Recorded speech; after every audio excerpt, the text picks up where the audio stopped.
Bonjour à toutes et à tous et bienvenue dans le podcast Reconnexion, l'émission qui reconnecte les mondes de l'entrepreneuriat, de l'art et du sensible.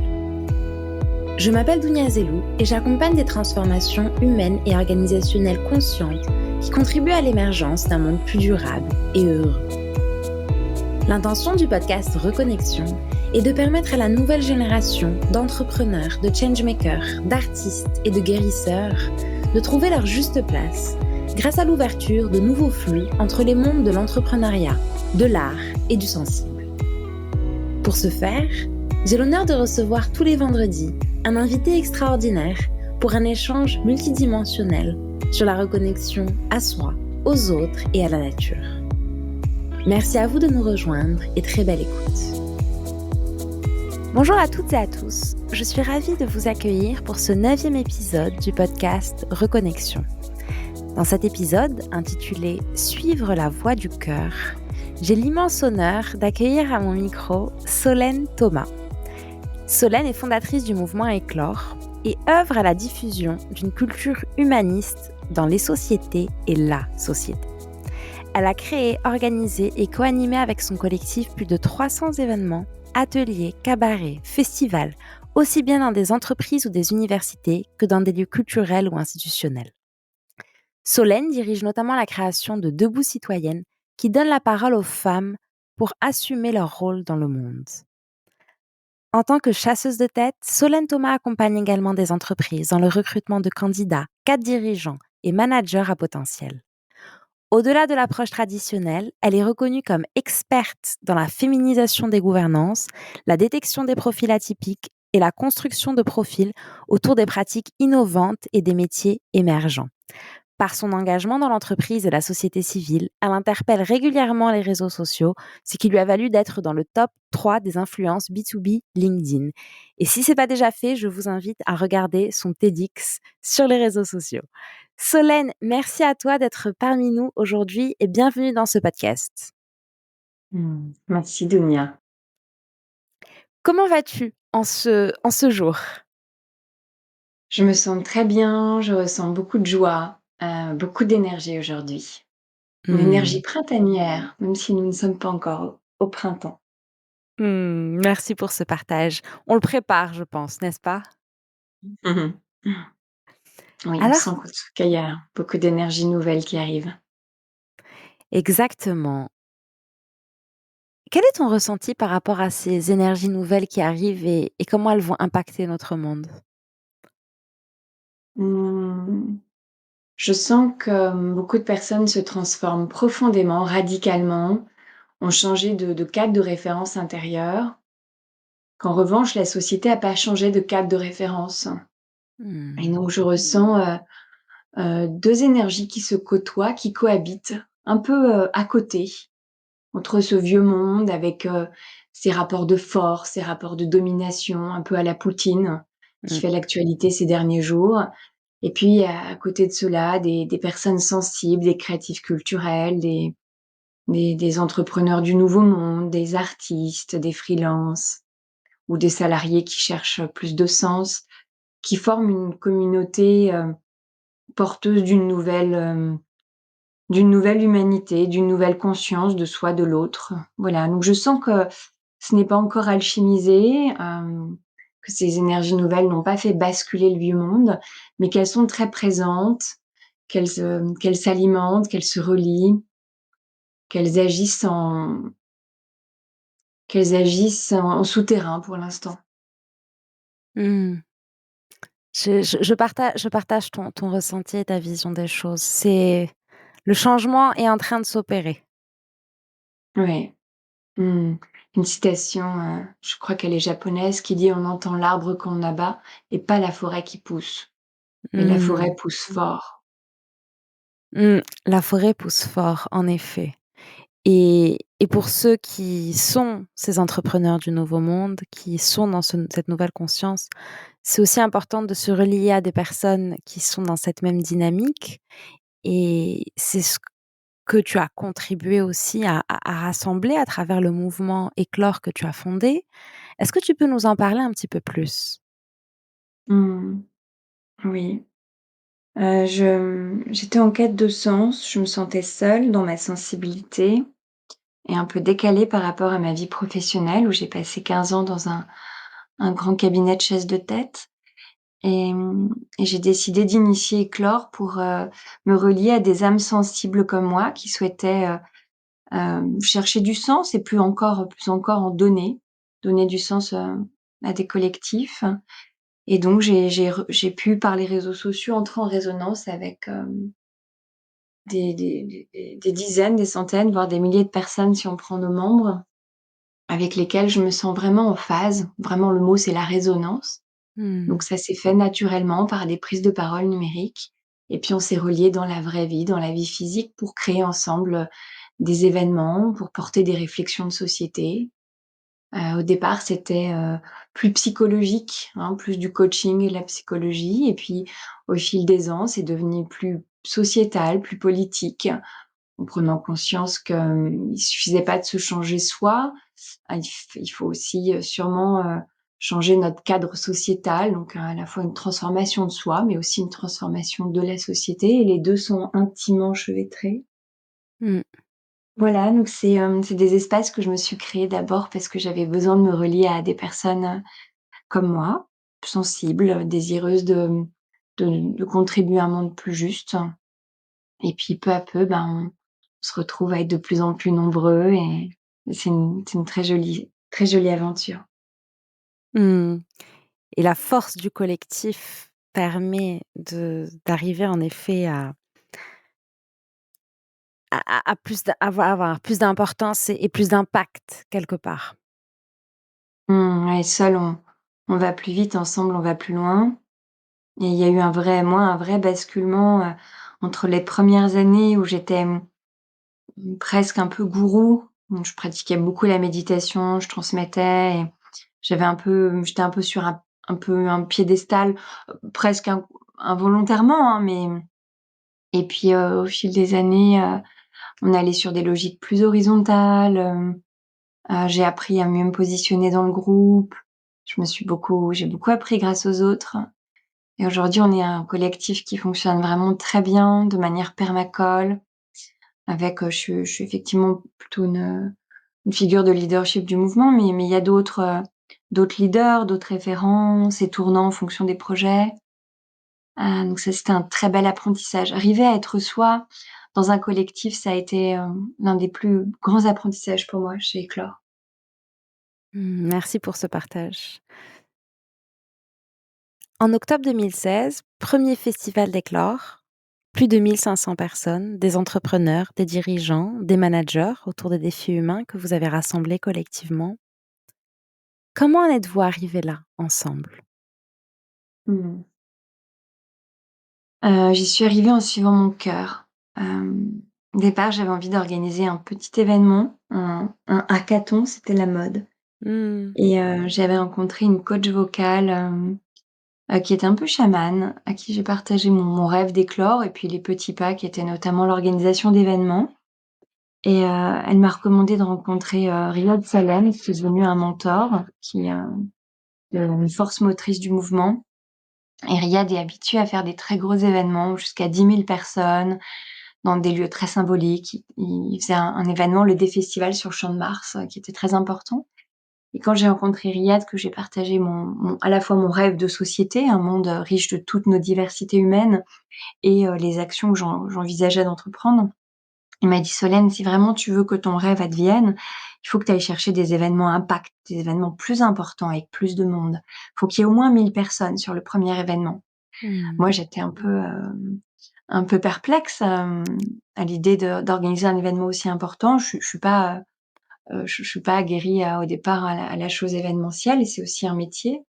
Puis on n'avait pas du tout d'argent, on avait 10 € sur le compte bancaire et puis j'ai fait confiance à sa proposition de m'accompagner et j'ai posté quelque chose sur Facebook, «Les amis, on organise une grande fête, il y aura plus de 1 000 personnes, ça sera au Grand Palais». Mmh. On a changé le lieu, mais au départ, ça devait être au Grand Palais.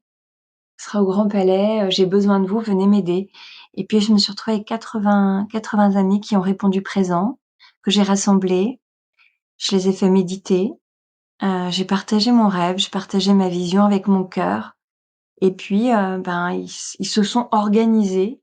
J'ai pas trop compris après comment on y est arrivé, mais on y est arrivé et en tout cas, la clé qui a été moi la mienne, c'était d'être très, très connectée à mon rêve, à ma vision, Mmh. de parler avec mon cœur et j'ai toujours démarré les temps de travail par des temps méditatifs pour Mmh. parler vraiment de cœur à cœur, d'âme à âme, sans être dans le filtre de l'ego et de ses peurs ou de ses projections. Là, me connecter à ce qui est plus grand et mettre des mots sur ce que je ressens de plus grand pour que les autres puissent aussi se connecter à ça. Donc au centre, il y a un rêve commun, au départ qui est plutôt le mien, en tout cas un rêve auquel je me connecte parce que c'est pas mon rêve, c'est Mmh. un rêve du monde que je capte et que je le ressens fort dans mon être et je pose des mots pour le transmettre. Merci de partager avec nous comment voilà, le process de fonctionnement qui finalement est simple quand on se connecte à son cœur. Tu disais tout à l'heure, on ne sait pas comment c'est arrivé, mais c'est arrivé et ça s'est fait naturellement et je pense que quand on est à sa juste place aussi, bah, les choses se font naturellement sans forcément avoir besoin de mettre le mental dessus et de comprendre, n'est-ce pas? Mmh. Mmh. Ouais, tout à fait. J'ai compris aussi au fil des années que moi, l'un de mes talents, c'était de rêver, d'avoir des rêves, des inspirations et de savoir les partager, simplement et pendant ces 2 ans-là de covid, j'ai eu le covid, l'année passée, j'ai été très malade et je me suis déconnectée de mon être profond pendant cette période. J'étais, presque, dépressive. Et j'ai pris conscience qu'on pouvait ne pas être inspiré, en fait et que Mmh. j'ai cette chance d'être, à peu près toujours inspirée, mais qu'en fait, c'est une prédisposition que j'ai et qui est pas la norme et que c'est de ma responsabilité, du coup, d'entretenir cette inspiration et de la partager. C'est ce que tu dis est extrêmement puissant parce que en effet, il y a le côté connaissance de soi et merci de le rappeler, de le partager à travers les talents parce que c'est aussi ce dont on parle quelque part en se reconnectant à soi, c'est se connaître et savoir quelles sont les forces de chacun puisqu'on est tous là, on se relie ensemble via des complémentarités, des missions, je pense, de vie, qui nous sont propres et le deuxième point qui me marque dans ce que tu dis, c'est le côté responsabilité. Parce que je pense en effet qu'on a une responsabilité, et qu'on c'est important de le savoir, d'en avoir conscience et de l'assumer quelque part et merci à toi pour donner cet exemple. Mmh. Merci Dounia pour ce retour. Je t'en prie, c'est je suis la voix du cœur aussi, tu sais? Mmh. Oui, je le sens. Alors je voulais tu as parlé de ton mentor Mmh. et je pense que c'est important, merci de l'avoir partagé. Le mentorat, fait partie des méthodes d'accompagnement, qui sont très présentes dans ma vie, dans les 2 sens, en tant que mentor et mentorée et en même temps, c'est Mmh. une approche qui, n'est pas complètement diffusée dans nos sociétés. Est-ce que tu peux nous dire, toi, qu'est-ce que ça t'a apporté, d'avoir un ou des mentors dans ta vie et dans tes projets? Mmh.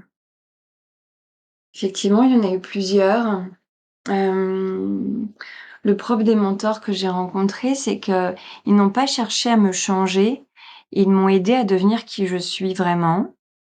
Ils ont reconnu en moi des qualités, ils m'ont aidée parce qu'ils ont cheminé avant moi à contourner des obstacles, à franchir des barrières, et voilà, fondamentalement, ils m'ont aidée à assumer ma manière d'être singulière et à ne pas chercher à être dans une norme. Ils m'ont aidée dans des moments critiques aussi où je pouvais me sentir coupable, ou me sentir, pas incapable de. Il y a des moments de grand stress quand on parle des événements importants où on sent que ça nous dépasse et on se dit: «Mais pourquoi je fais ça? Pourquoi je m'embête à faire ça? Et je suis en train de perdre 50 000 € avec un zénith, comment je vais faire?» Et il y a plein de moments de crise, en fait et ça fait partie de l'entrepreneuriat Ouais. et dans ces moments-là un peu difficiles, ils ont été à mes côtés pour, me dire: «C'est normal de vivre ces épreuves. C'est normal d'avoir des moments de fragilité et ça va bien se passer. T'inquiète pas. Continue à croire en ton rêve, continue à avancer. Même si là, maintenant, tu as l'impression d'être par terre, tu vas te relever. Mmh. C'est extrêmement important parce que bien entendu dans l'entrepreneuriat, on a tous, des hauts et des bas. Je pense que ça fait partie du chemin d'entrepreneurial, d'avoir des doutes, même ça fait partie de l'expérience humaine, pour être plus large par rapport à ce qu'on ressent et c'est important de le dire et le partager. Ce podcast est aussi un espace authentique parce qu'on a tous des moments de vulnérabilité, des moments où on s'interroge, on peut douter et c'est là où l'entourage, les personnes qu'on choisit d'avoir autour de nous via des mentors, tu parlais tout à l'heure des amis qui se sont rassemblés pour cet événement, est extrêmement important. Donc j'en profite pour le rappeler et donner espoir aussi qu'on passe tous par là et l'entourage est extrêmement important. Donc le rôle des mentors et le rôle globalement des relations humaines et des complémentarités des personnes qui nous entourent. Quand il y a quelque chose qu'on ne sait pas faire ou là où on n'est pas bon, plutôt que chercher à le faire soi-même forcément, non, relions-nous à d'autres qui prendront en charge d'autres parties du projet, qui seront là où nous, on n'est pas en zone de confort. Voilà, apprenons à faire avec les autres pour, grandir plus vite et partager les réussites ensemble, en fait. Mieux vaut mieux réussir un projet et partager cette réussite avec d'autres que vouloir absolument faire seul, les choses. Exactement. On est plus fort. On est plus fort, on est plus puissant et c'est surtout plus sympa et plus fluide et plus joyeux. Mmh. Mmh. En parlant en parlant des talents, tu as exercé le métier de chasseuse de tête, tu l'as dit tout à l'heure pendant plus de 15 ans. Comment cette expérience professionnelle a influencé ton engagement d'aujourd'hui, en particulier sur la diffusion d'une culture plus humaniste dans les sociétés et la société? Mmh. Merci de cette question. Alors je précise que je suis toujours chasseuse de tête, mais que j'ai créé ma propre activité qui porte, mon nom. J'ai lancé mon cabinet de conseil en recrutement de cadres Mmh. dirigeants et au potentiel et je suis spécialisée dans les sujets de diversité et de féminisation. Mmh. Alors Merci. comment, ces 15 années dans un cabinet où j'étais salariée m'ont nourri mes réflexions éclore? C'est que tout simplement j'ai pu observer de très près, le monde du pouvoir, tant dans mon entreprise que chez mes clients. Et j'ai observé que souvent l'exercice du pouvoir était problématique, qu'il y avait, une volonté d'emprise sur l'autre, de pouvoir sur l'autre. Et j'ai cherché à comprendre ce qui se jouait, j'ai découvert le monde de l'ego, ce qui m'a invitée à me documenter sur la construction d'une identité, comment on pouvait tomber dans des impasses et dans des formes de perversité, narcissique ou de toxicité. Et puis après les premiers temps de compréhension des jeux, psychologiques, j'ai compris qu'il y avait aussi des systémiques, sociétales, donc un modèle capitaliste qui fonctionne sur des rapports de force et qui est intimement lié à notre modèle économique, notre modèle capitaliste. Mmh. Et donc ça m'a invitée à aller sur des compréhensions plus sociopolitiques, en repartant de la source de Marx, hein.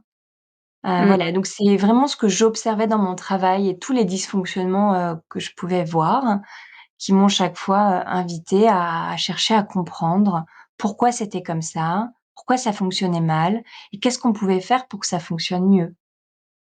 Donc il y a un acte un peu de sublimation, ça c'est très artistique, hein, Mmh de transformer, les choses un peu noires, d'aller les mh. regarder, d'aller les ressentir, d'aller dans la gueule du diable, hein, presque Mmh. pour comprendre intimement ce qui se joue et une fois qu'on porte, notre attention sur, les dysfonctionnements, on peut trouver des solutions. Mais aller au cœur du système, pour pouvoir avoir une pensée critique vivante, inspirée du réel, à partir de là, on peut vraiment impulser des transformations. Complètement. Ça part de la conscientisation pour ensuite transmuter et trouver des solutions. Et Ouais. dans cette Mmh. dynamique que vous impulsez avec Éclore pour accompagner les dirigeants, les entreprises, quel est votre constat par rapport à l'état d'avancement des entreprises? Mmh. Mmh. Dans l'ensemble, les entreprises sont très, très peu avancées. Les managers et les dirigeants font peu de travail personnel, ils se connaissent peu. Hem, Ils sont régis par beaucoup de normes intériorisées. Donc il y a un vrai problème de conscience de soi Mmh. et du coup, le leadership est peu éclairé. Hem Et après, il y a des mécanismes de reproduction de l'élite, de rapport de force. Bon voilà, globalement quand même le tableau est pas très joyeux. Mmh. Après, on est beaucoup en relation avec d'autres types d'entreprises, j'ai envie de dire celles du nouveau monde, Mmh. où les collaborateurs comme les dirigeants font un travail personnel. On est dans des gouvernances partagées, il y a du mentoring et du coaching. On parle d'entreprises libérées ou Oui. libérantes et effectivement, bah, ça c'est un autre paradigme, un autre cadre de référence, très éloigné du premier et ça rejoint, le petit mot introductif auquel tu m'invitais. Sentiment qu'il y a 2 mondes qui se côtoient aujourd'hui. Des grands groupes, au fonctionnement un petit peu archaïque et qui sont beaucoup dans la novlangue managériale, donc ils disent qu'ils font des choses, mais en fait ils font pas grand-chose. Donc on va parler de bien-être au travail, on va identifier des indicateurs de performance, liés au bien-être, mais c'est très superficiel. Et en fait, s'il y a pas une refonte profonde des modèles organisationnels, de la manière d'exercer le pouvoir, si le pouvoir il est pas partagé, si le capital il est pas partagé, de toute façon, il y a une violence liée à la systémique. Mmh. Voilà. Donc les grands groupes qui ne, refondent pas leur modèle restent dans des rapports, de domination et avec un quotidien, vécu qui est quand même dans l'ensemble assez douloureux pour beaucoup de personnes. Je rejoins On parle de complètement. la grande démission. Tu en as entendu parler, Dounia? La grande Oui, démission. oui, oui, j'en ai entendu parler. Ouais.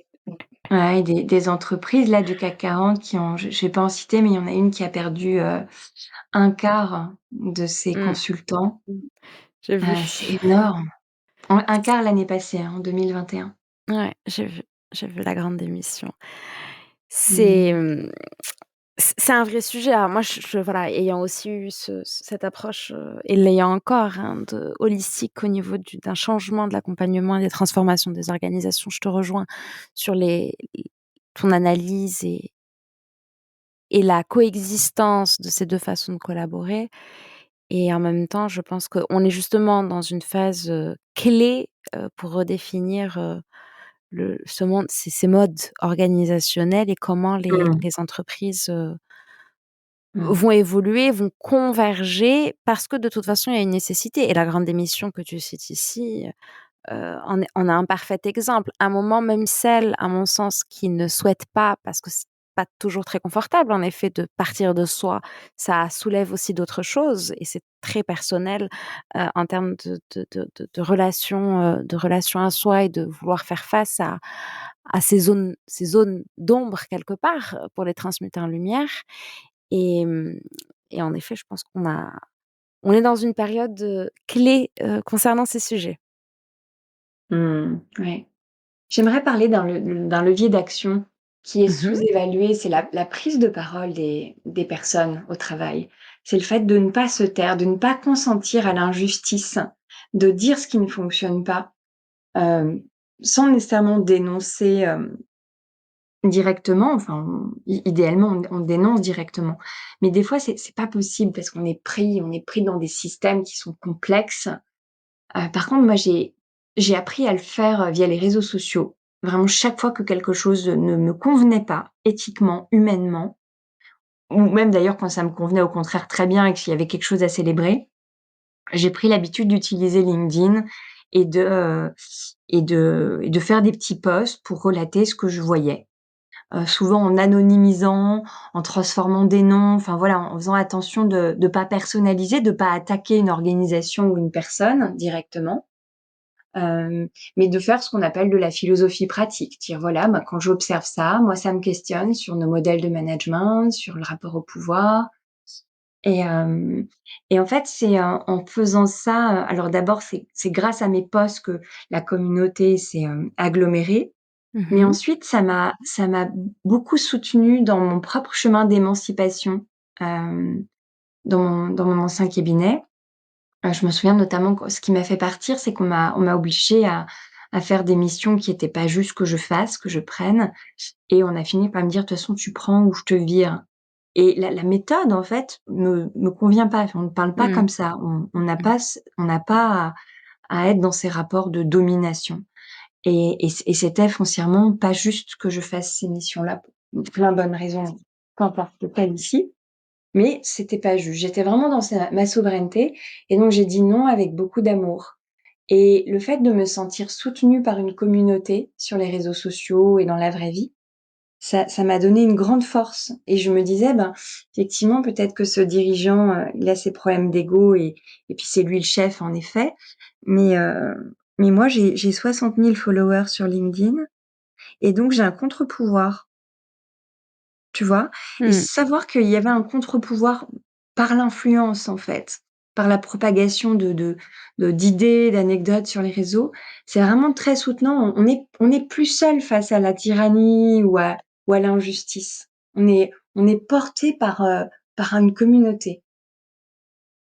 Et c'est ce qui donne une force et une puissance. Merci de le partager et en même temps, tu attires à toi des personnes qui sont alignées avec tes partages et parce que tu oses le dire et l'écrire et le partager, que ces personnes s'identifient, pour beaucoup en tout cas sur les posts et que tu as cet engagement derrière. Mmh. Oui, c'est vraiment le cheminement de parole en vérité, parler à partir de soi, Mmh. parler, Hem, avec exigence et aussi humilité, enfin humilité dans le sens de se mettre à nu, quoi. Se Mmh. mettre à nu et parler de ses frustrations, de ses colères, de ses joies, pas dans un souci de con en tout cas moi c'était fait à partir d'un endroit qui est vraiment, une volonté de partage un peu universel. Moi je vis ça, mais d'autres le vivent aussi, et Mmh. donc c'est pas pour qu'on me regarde, c'est pour éclairer ensemble. D'ailleurs, un bel apprentissage de la prise de parole numérique, c'est que j'ai aussi été, confrontée à pas mal de choses.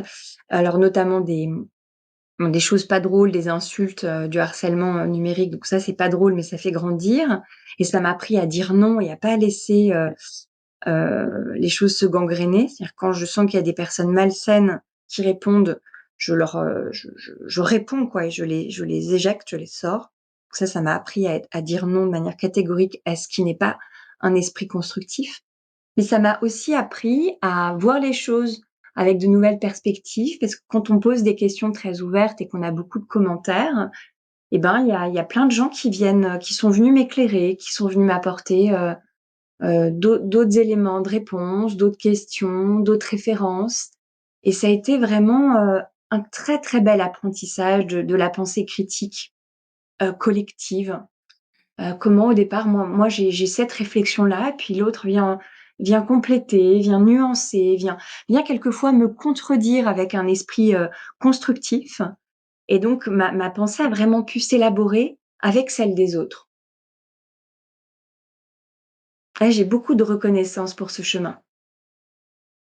Merci à toi de le partager et c'est intéressant de voir finalement comment les réseaux sociaux aussi peuvent amener ces réflexions collectives à partir de posts tels que ceux que tu as publiés et amener tout le monde à Mmh. réfléchir sur ces sujets-là et interagir, à grandir ensemble.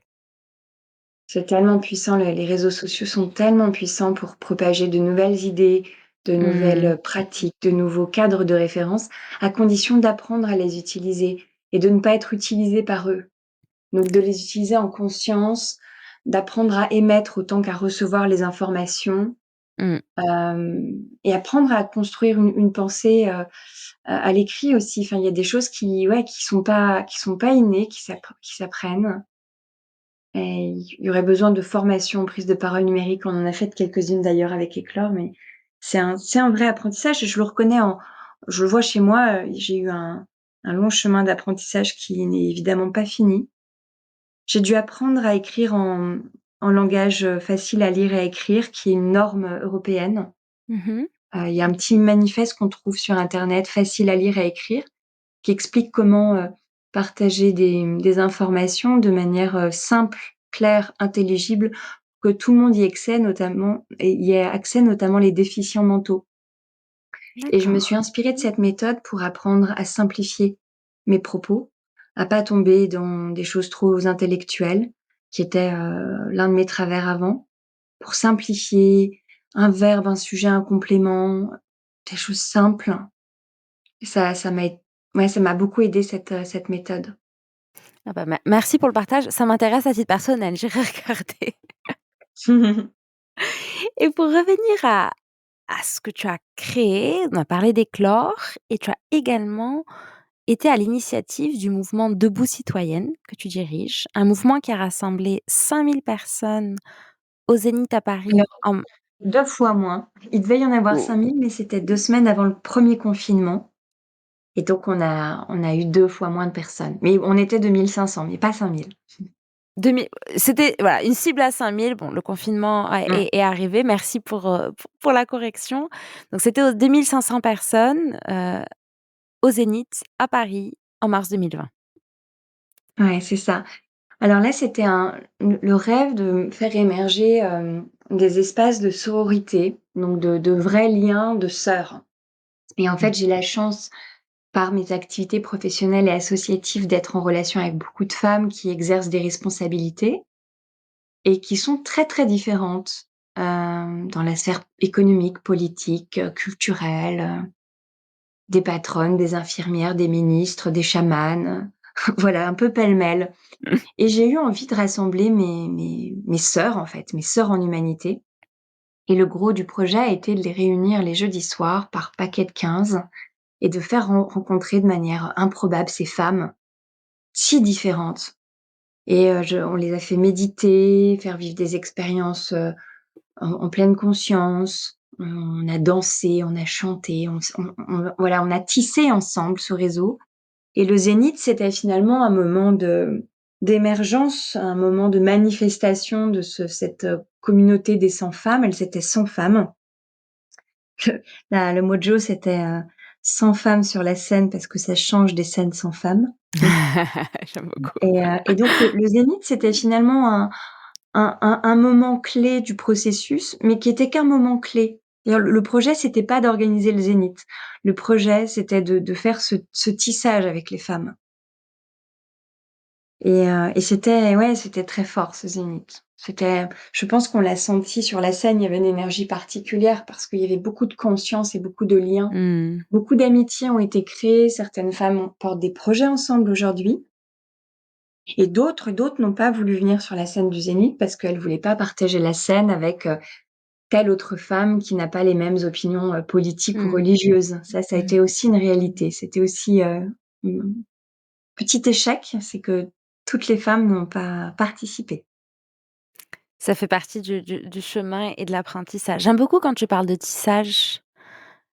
Mmh. J'aime beaucoup la résonance de ce mot par rapport, comme tu disais, à des personnes, à toutes ces femmes qui ont des quelque part des backgrounds différents, des Mmh. opinions différentes, des missions qu'elles portent différentes et qui sont là pour s'entraider, créer quelque chose et on en revient quelque part à, ouais, à la relation humaine, à cette notion de sororité dont on s'est un peu Mmh. détaché dans nos sociétés les dernières années et qui revient pleinement pour, Mmh. co-créer, surtout voilà, quand c'est vrai que le sujet de la Mmh. féminisation est un sujet que tu portes aussi Mmh. et c'est important. C'est important pour nos sociétés, Mmh. pour leur avenir. Mmh, ouais. Arriver à faire vivre des moments de partage où, chacune et chacun, s'il y a des hommes, a la possibilité de s'exprimer en vérité, de porter son message, porter son engagement et d'être entendu et d'être reconnu dans sa note singulière. Et quand on Mmh. arrive à faire vivre ces moments, émerge un sentiment d'appartenance à un commun plus grand. C'est-à-dire je peux ne pas avoir les mêmes engagements, les mêmes opinions, les mêmes idées que ma voisine, la même sensibilité, les mêmes codes culturels et cetera. Et pour autant, on participe d'une même humanité, en l'occurrence ici la sororité. Et le parti pris, c'est de se dire que la fraternité a échoué. L'idée de fraternité a percé nos esprits depuis quelques siècles, depuis les siècles des Lumières. Mais pour de vrai, c'est écrit sur les frontons des mairies et c'est très peu incarné la fraternité. Je sais pas si tu as vu, il y a quelques semaines, il y a une personne qui a fait un malaise, qui est restée toute une nuit dans le froid et on l'a pris pour un SDF et on l'a retrouvé, dans je sais pas s'il est décédé, je crois qu'il est décédé, ouais. Et bon, ça fait un peu la une des certains magazines et Mmh. on l'a pas secouru. Enfin, bon, voilà, ouais. On a tous des exemples de fraternité, échouées et je me suis dit: «Ben, si les femmes jouaient vraiment leur rôle dans la société, si on leur laissait l'espace, si elles prenaient Mmh. l'espace aussi, Mmh. si on faisait vivre cette sororité pour, compléter cette fraternité qui échoue, qui n'arrive pas à féconder le monde parce qu'il manque cet élément féminin, Mmh. ben, peut-être que la fraternité sera plus qu'une belle idée, sera incarnée dans un modèle de société. Pour ça, on a besoin de l'élément féminin, on a besoin que les femmes prennent de l'espace dans les Mmh. scènes, publiques. L'espace des femmes n'est pas que la famille, ça peut être la famille et c'est très bien et ça pour certaines, ça n'est que la famille et il y a pas de jugement à avoir. Mais en revanche, on a aussi besoin de femmes dans l'espace public, dans l'espace de pouvoir, entreprises, politiques, institutions. Et donc c'était il y a vraiment derrière, cette idée de sororité, une idée politique de faire vivre un nouveau modèle de société riche de l'énergie des femmes, du principe féminin, pour mieux incarner nos idéaux républicains, qui restent, de belles idées en l'air si on ne les met pas dans la matière, dans le corps. Et c'est les femmes, et ça c'est une responsabilité plus féminine d'accoucher, de donner corps, de donner corps. C'est le principe yin dans le taoïsme. Mmh. Le yang, il décrète et le yin, il sécrète, donc il l'incarne. J'aime beaucoup le parallèle que tu fais en effet et le sujet d'incarnation, de mettre dans la matière, parce que c'est ce qui permet concrètement d'avancer, de passer de l'idée, des rêves, de la volonté à cette concrétisation matérielle.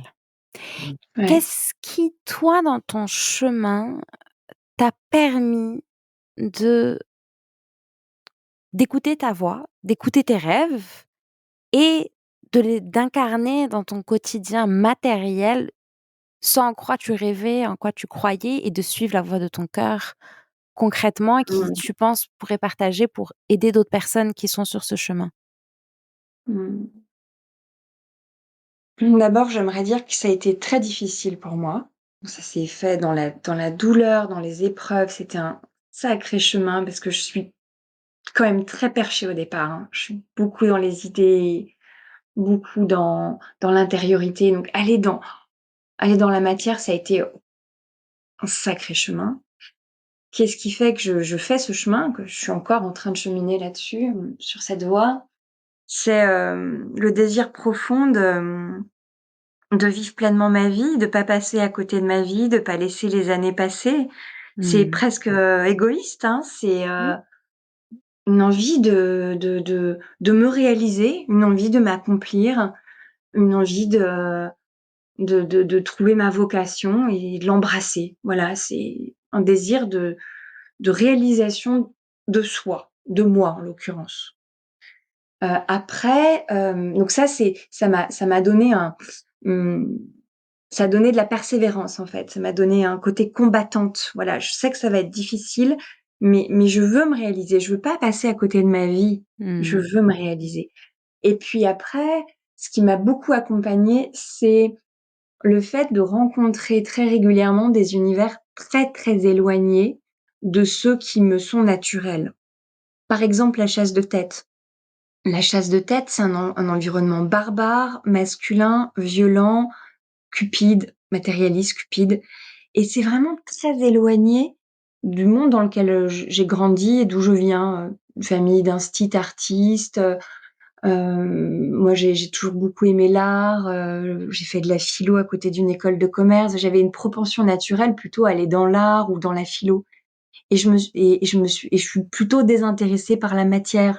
D'ailleurs, je suis assez maladroite dans la matière, l'argent m'intéresse pas vraiment, et du coup, je me suis retrouvée dans ce monde vraiment, très, très éloigné de ce qui m'animait et du coup, ça a été, et j'ai senti que j'avais des choses à apprendre.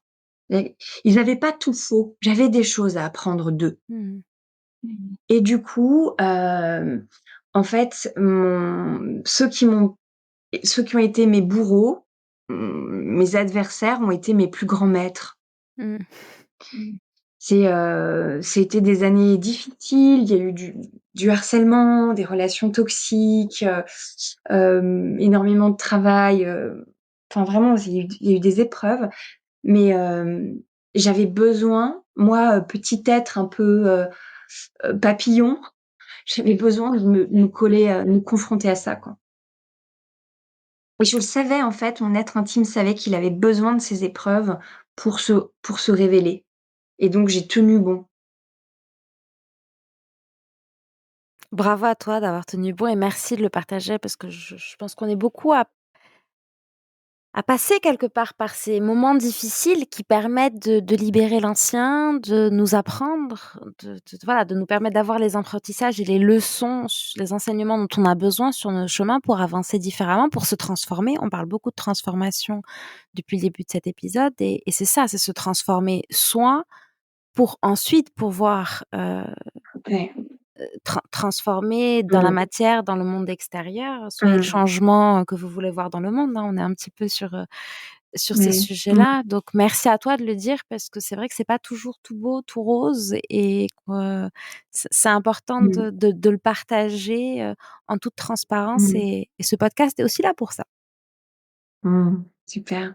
Mmh. Il y a quelques années, j'ai compris une dialectique qui m'aide beaucoup au quotidien.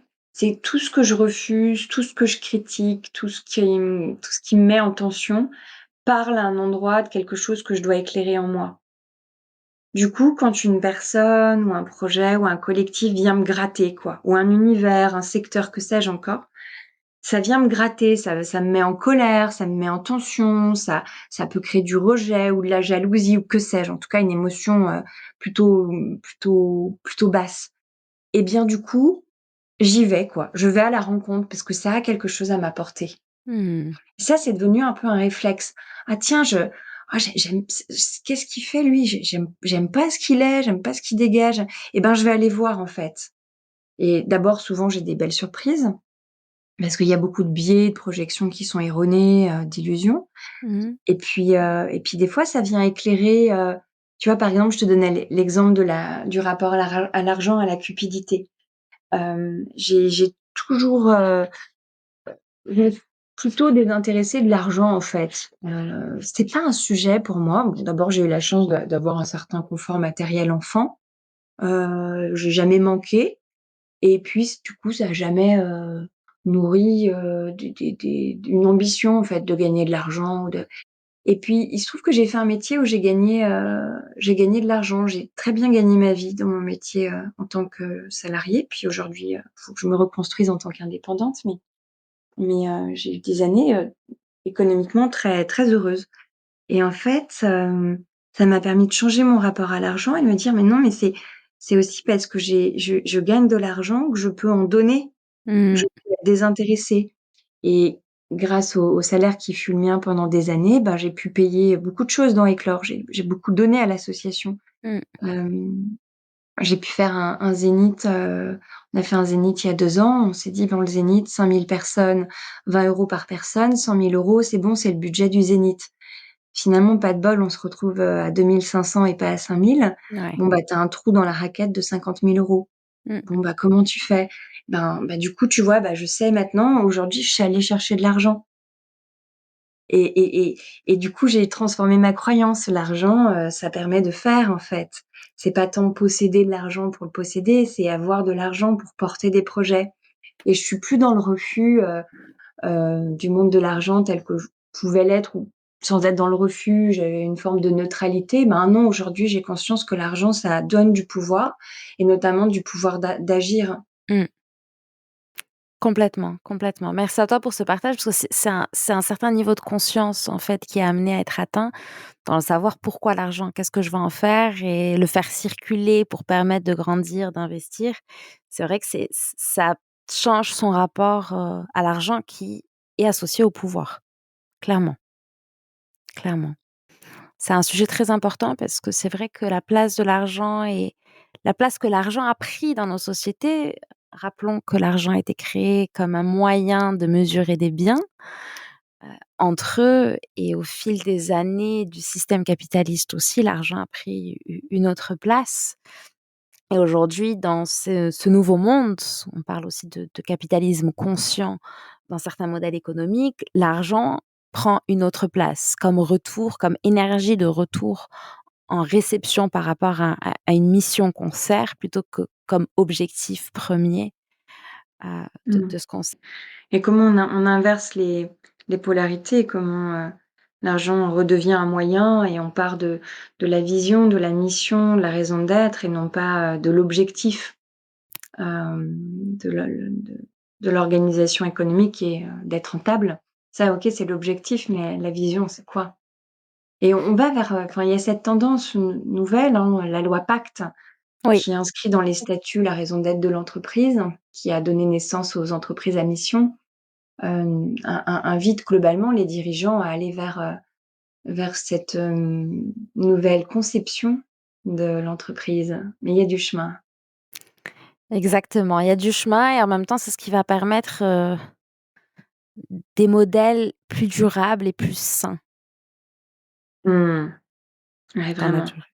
Ouais, je pense qu'on on partage ce sujet. Le mouvement Debout citoyenne est né à partir d'un rêve, tu l'as dit tout à l'heure. Est-ce que tu peux nous raconter comment ça s'est passé entre ce rêve, ces scènes que tu as vues dans Mmh. ton sommeil, jusqu'à l'engagement réel dans la matière? Alors, le premier de il y a eu plusieurs Debout citoyennes, les précédentes s'appelaient pas Debout citoyennes, mais c'était déjà des cabarets de femmes. OK. En fait, après le premier gros événement, à la Villette, on a fait un festival Éclore, en 2016. C'était épuisant, c'était le premier gros événement et c'était épuisant et je me suis dit, «Waouh, c'était quand même» il y a eu des gros partenaires, 80 partenaires, on était en partenariat avec, Pôle emploi, il y avait une partie institutionnelle. Ça avait été un sacré taf, quoi. J'étais épuisée J'imagine. et à ce moment-là, je me souviens, je fais une méditation et dans ma méditation, je vois, des amies qui sont des femmes prendre la scène d'un théâtre et s'exprimer et heu et je me dis: «Oh ben, pour me régénérer, je vais faire un petit événement, plus intimiste et je vais inviter mes copines et je vais faire ça en 2 jours, quoi». Et quelques jours après, je rencontre un directeur de théâtre et je dis: «Ah, c'est marrant, j'ai envie d'organiser une scène de femmes dans un théâtre, est-ce que vous pourriez, me prêter votre théâtre?» Et il me dit: «Bah oui, sans problème». Du coup, je fais un premier théâtre avec des copines. Il y avait, c'était la Chapelle des Lombards vers Bastille et en fait, on a fait salle comble. Il y avait 130, enfin, c'était un théâtre d'une centaine de places. On était 130, plein à craquer, et c'était magique, ça s'est hyper bien passé.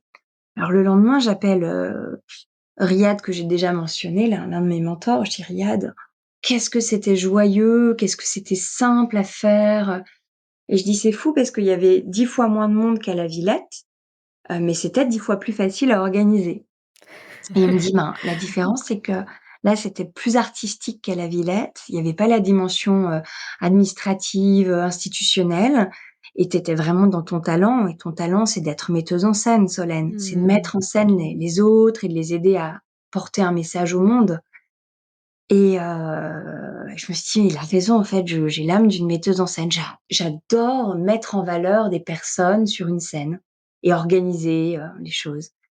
Du coup, après ça, ben, on a continué à faire des cabarets de femmes et puis, on est passé à un théâtre de 500 places et puis, ensuite on a eu l'opportunité de faire le Zénith et chaque fois les lieux culturels sont venus à nous. C'est-à-dire qu'on n'a pas fait la démarche de chercher des théâtres. Le premier théâtre est venu à nous. On a dû faire, 4 scènes, de femmes là-bas. Ensuite, on se disait, en interne: «Bon, faudrait peut-être qu'on trouve un théâtre plus grand parce qu'il y a quand même beaucoup de monde qui vient et il faudrait on a la capacité de remplir une salle plus grande». Et le lendemain, donc on porte cette intention ensemble et Mmh. le lendemain, on reçoit le mail d'un théâtre qui nous dit, «On aime beaucoup ce que vous faites, on aimerait que vous fassiez quelque chose chez nous, on vous fera un tarif associatif». C'était le théâtre de la République, 500 places. Super. Voilà, donc c'est venu en fait tout seul Mmh. et ben, pareil, j'ai réuni des amis, je les ai mises en valeur sur scène et ça s'est fait tout seul Et le Zénith, c'est grâce à Riyad qu'on a pu avoir cette salle. Et voilà, on avait la possibilité d'avoir une soirée au Zénith pour faire un événement.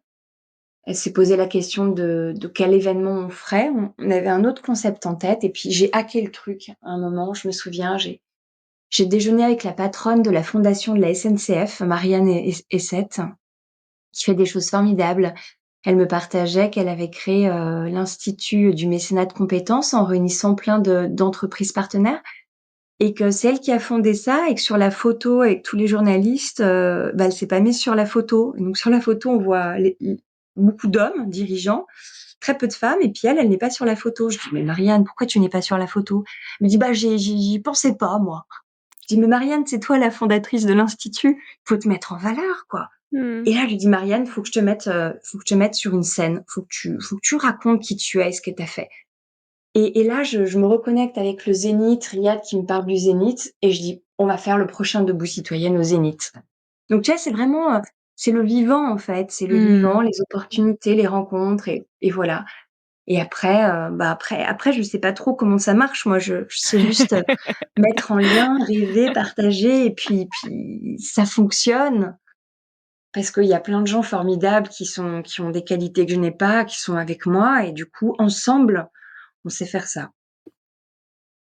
Ah, c'est super, merci. Je pense que des fois, il y a pas besoin de comprendre. C'est tant qu'on suit la voix du cœur, que les choses sont fluides et naturelles, c'est que c'est juste, c'est que Ouais, ça c'est doit se ça. passer et en plus on y prend du plaisir.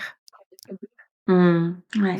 La voix du cœur mériterait d'être un petit peu explicitée parce que c'est pas juste une envie. Il y a de Ouais. l'envie, mais il y a aussi, une pensée qui voit, en fait. Je pense que la voix du cœur fonctionne quand il y a un endroit où l'esprit et le cœur se rejoignent. Parce qu'il suffit pas de porter une intention pour que ça marche. C'est, voir ce qui pourrait être. Donc, cette scène avec des femmes, un petit théâtre et puis un plus grand, puis un peu plus grand. Voilà, voilà, on le voit, je vois ces femmes que j'aime sur scène et puis ça fait vibrer mon cœur. C'est Mmh. vraiment la tête et le cœur ensemble. Je ressens ça, que c'est important de le dire. C'est pas Mmh. juste, tu vois, l'intention, c'est pas juste une prière. Mmh. Merci l'expliciter et de le clarifier. Je vois très bien ce que tu veux dire. Les 2 connectés. Oui, c'est ça. Ouais. Mmh. Et ancré dans le réel.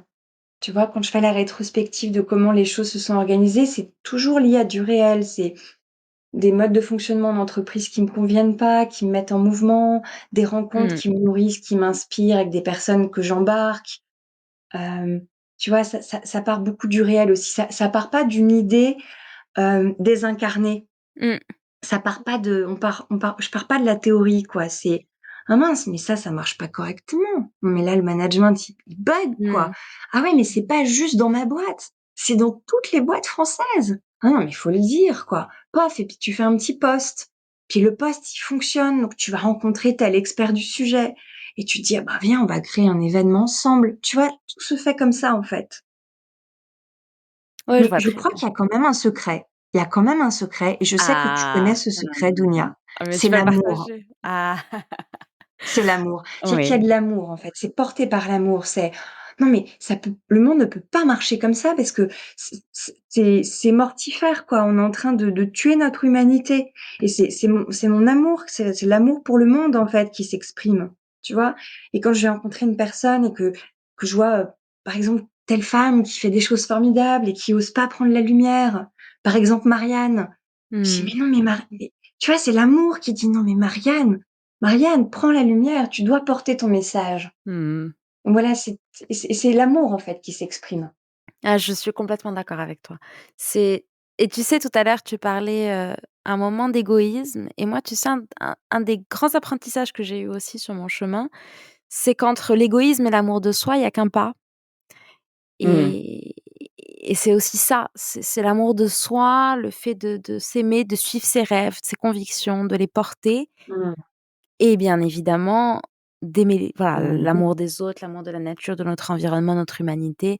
C'est ce qui motive et qui fait que même quand on est entrepreneur et que c'est pas tous les jours facile, il y a quelque chose de plus fort et ce quelque chose, Mmh. comme tu le dis, le secret, je suis complètement d'accord avec toi, c'est l'amour.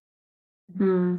Merci Tounia de préciser l'amour de soi, parce que je suis très en phase avec toi. Ça commence par le fait de s'aimer pleinement et de s'aimer aussi dans ce qui est peu aimable chez soi. Mmh. Il y a plein de choses chez nous enfin chez moi, je vais parler de moi. Il y a plein de choses chez moi qui sont qui fonctionnent pas bien, des endroits où je suis petite, où je suis maladroite, ou à des endroits où j'ai menti à des moments, tu vois? Et le fait de se pardonner ces petitesses, de les accueillir, de les embrasser, de les faire siennes et se dire: «Ben, j'ai été ça ou je suis ça, mais je ne suis pas que ça. Je me pardonne, Mmh. je vais rectifier, je vais me perfectionner, puis je vais faire d'autres erreurs demain. Demain, il y aura encore, Mmh. des endroits où je serai pas au rendez-vous de mon humanité» C'est OK. et c'est le chemin, quoi et Mmh. c'est le chemin. C'est ça, je suis complètement d'accord avec toi. Il y a pas de perfection, tu sais? Moi, c'est aussi pour ça que je porte une vision de leadership authentique. On cherche pas à être parfait, juste à s'accepter comme on est, d'apprendre, de faire de son mieux, de s'aimer, se Mmh. pardonner pour pas Mmh. rester dans de la culpabilité ou dans du «j'aurais dû», parce qu'on fait tous de Mmh. notre mieux et ça, c'est plus fort que tout. L'amour. Ouais. Merci Mmh. à toi Solène pour cet échange qui est Mmh. extrêmement inspirant. Alors avant Mmh. de clôturer, parce qu'on pourrait encore parler, pendant des heures, mais on laissera peut-être ça pour, un autre épisode. Pour revenir à ce podcast, quand je te dis reconnecter, connecter, l'entrepreneuriat, l'art et le sensible, qu'est-ce que ça résonne en toi? Mmh. Mmh. Ah! Accepter, sa part sensible, sa dimension, artistique intérieure pour, entreprendre à partir de cet espace. Ne pas entreprendre que de manière froide et mécanique et rationnelle, mais entreprendre à partir de ce qui nous réchauffe le cœur, ce qui anime notre âme, Mmh. ce qui met en mouvement notre être profond.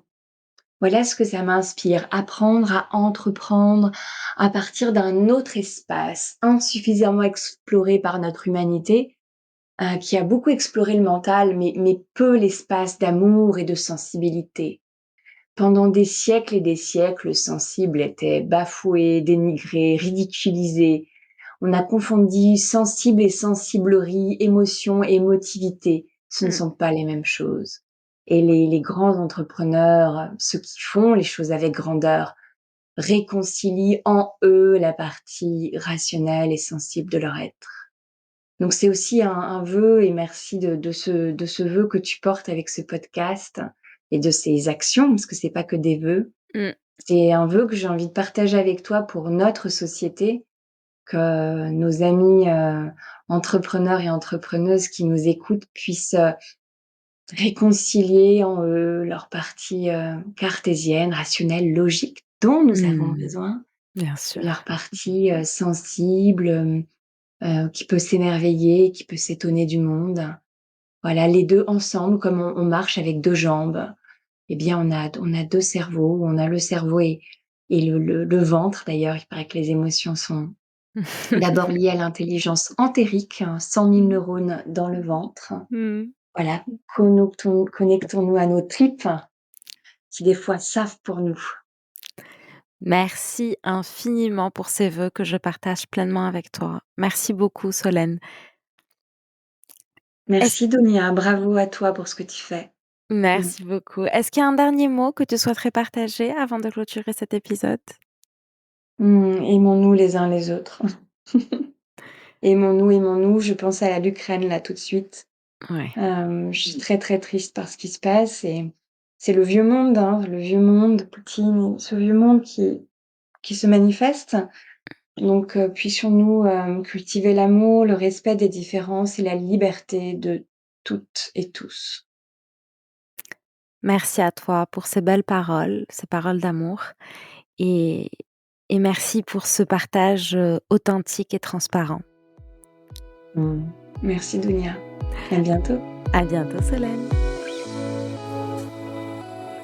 Qu'est-ce que cet épisode vous a apporté? Si l'exercice vous appelle, je vous invite à mettre cet audio sur pause et à prendre un temps pour noter ce qui vous vient à l'esprit.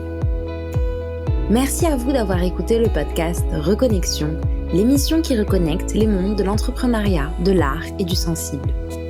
Si vous souhaitez rejoindre notre tribu, partager vos impressions ou aider notre podcast, je vous invite à aller sur notre site web www.reconnexion.podcast.com.